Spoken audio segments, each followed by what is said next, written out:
কবিয়্যু, কৌয়াত, আল্লাহর নাম।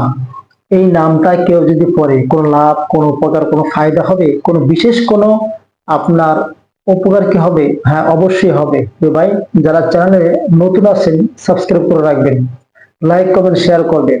তো ভাই, আল কৌয়াত, কবিয়্যু, কবিয়্যু মানে আল্লাহর গুণবাচক বা সিফতি নামের একটা নাম। কবিয়্যু, আপনি কবিও পড়তে পারেন অথবা ইয়া কবিও পাঠ করতে পারেন। এইটা যদি কেউ পড়ে, কোন দুর্বল ব্যক্তি পড়লে আল্লাহ তাআলা তাকে সবল বানিয়ে দিবেন। সাহস কম, দুঃসাহস কম, সাহস কমওয়ালা ব্যক্তি যদি পড়ে আল্লাহ তাআলা তাকে সৎ সাহস ব্যবস্থা করে দেবেন। অর্থাৎ সাহস প্রচুর পরিমাণে তার কনফিডেন্স, তার আত্মবিশ্বাস হবে।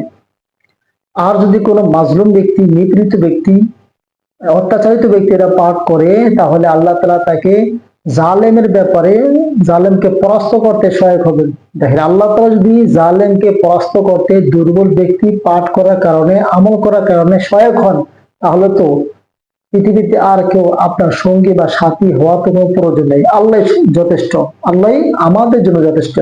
প্রিয় ভাই, বসে না থেকে যদি আপনার সময় কিংবা সুযোগ থাকে তাহলে আমল করার চেষ্টা করেন। আপনি করেন এবং অন্যান্যদেরকে করার ব্যবস্থা করে দেন। কুওয়াত, কুওয়াত থেকে মানে প্রচুর, প্রবল শক্তি।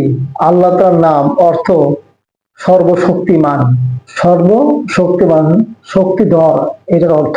যে ভাই, বসে না থেকে আপনি আমল করেন এবং অন্যদেরকে আমল করার উৎসাহ দেন। প্রয়োজনে ভিডিওটি শেয়ার করে দেন। শেয়ার করতে তো আর কোনো অর্থ বা শ্রম সবার প্রয়োজন হয় না।